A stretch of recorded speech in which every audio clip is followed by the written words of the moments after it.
त्याला शीघ्र कविता म्हणजे काय हे विष्णूकडून शिका. काव्य लिखन करताना विष्णूची एक वेगळी शैली होती. आतमध्ये कार्यक्रम चालू आहे, कोणाचं तरी चित्र प्रदर्शन चालू आहे, त्या चित्र प्रदर्शन आयोजित करणाऱ्या आयोजकांना विष्णूने शब्द दिलेला आहे की तुमच्या चित्राखाली मी काव्याच्या ओळी लिहून देईन.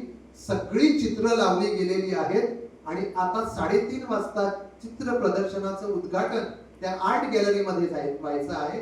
चित्र लागलेली आहेत पण खाली कवितेच्या ओळी अजून उमटलेल्या नाहीत. दुपारनंतरचे 3 वाजलेले आहेत. 3:30 वाजता उद्घाटन व्हायचं आहे. कविता तिकडं नाही पण 3 वाजता विष्णू येतो. अशी आर्ट गॅलरी मध्ये एखादी फेरी मारतो, सगळी चित्र पाहतो आणि अर्ध्या तासात चित्रा इतकीच उत्कट कविता प्रत्येक चित्राच्या खाली उमटलेली आपल्याला दिसते. या प्रतिभेला म्हणावं काय. म्हणून तर मला कुमार गंधर्वांच्या बाबतीत एक जे सांगितलं गेलेलं आहे, दामू भैया दाते म्हणायचे, ही माणसं गेल्या जन्मात रियाज करून आत्ता गायला आलेली आहे.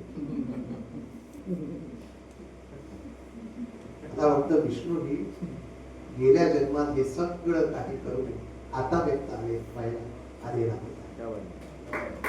विष्णूनं तेच केलं. ईश्वर दत्त प्रतिभा होती त्याची, पण तरीही ईश्वर दत्त प्रतिभा फक्त असून चालत नाही.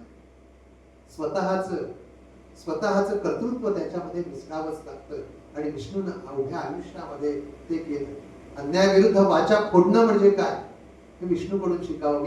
मला अजून आठवतं, मी पारवड येथे पारोडेश्वर बाबांच्या मठामध्ये गेलो. विष्णूची प्रतिभा म्हणजे काय, अगदी अनेक जण किस्से सांगतात विष्णूचे. प्रतिभा म्हणजे काय, तिकडं जाऊन कर्नाटकातल्या माणसासमोर थोडस कन्नडमध्ये बोलून अस्खलित हिंदीमध्ये भाषण ठोकणारा दिग्विजय सिंग यांच्यासमोर भाषण ठोकणारा विष्णू सूर्यावा मी पाहिलेला. कारण त्या दिवशी मी तिकडं सूत्रसंचालनाला होतो आणि मी त्या दिवशी एकच गोष्ट सांगितली, in Goa all over India there is a campaign save tiger save tiger, but in Goa we don't say save tiger, we say read the tiger and listen to the tiger. असा विष्णू सूर्यावा. माझ्या अल्पमतीतून मी कधी कधी त्याची ओळख करून द्यायचो की आयुष्यातल्या कुठल्याही कुरुक्षेत्रावर गीता सांगायची असेल तर तो महाविष्णू सारखीच गीता सांगेल. कलेच्या कुठल्याही क्षितिजावर जर तो उगवायचा असेल तर तो सूर्यासारखाच उगवेल आणि अन्यायाविरुद्ध कुणाला जाब विचारायची झाली तर तो वाघासारखीच डरकाळी फोडेल. असा विष्णू सूर्यावा. माझ्या अल्पमतीतून त्या सुरुवातीच्या काळात मी त्याची ओळख करून द्यायचो. पण विष्णू मध्ये एक वेगळी गोष्ट होती, त्याला माणसाला प्रोत्साहन देणं म्हणजे काय. फार मी या गेल्या 20-25 वर्षात अनेक माणसं पाहिली पण विष्णूची सर कोणालाही यायची नाही. प्रत्येक जण ते सांगेल. कारण मला आठवतं किशोर कदम सौमित्र विष्णूच्या 6 पुस्तकांच्या प्रकाशन सोहळ्यामध्ये कला अकादमी येथे आलेले होते आणि बाबांनी मला सूत्रसंचालन करायला सांगितलं. मी सूत्रसंचालन करत होतो आणि त्या दिवशी मी एक कविता म्हटली सौमित्रांची म्हणून. एक चांगली इंटरनेट न्यूजचे उपाय तुम्हाला ठाऊक आहे. You should be very careful while choosing things from internet.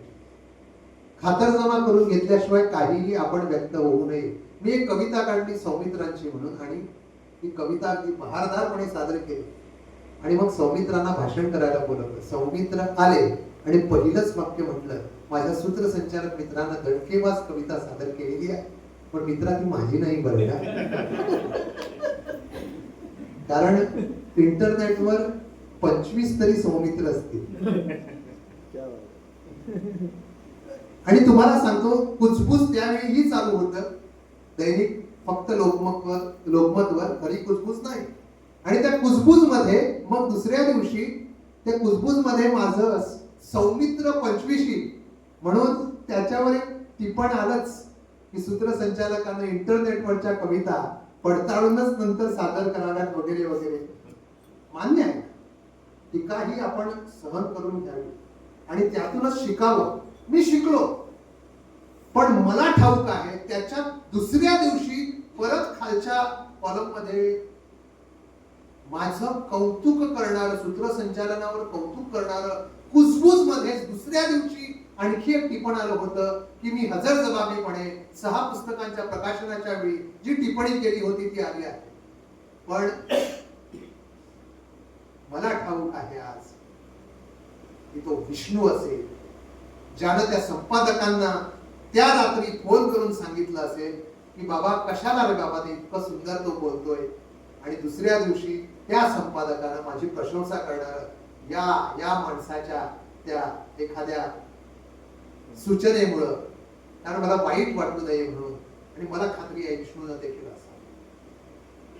असा विष्णू होता.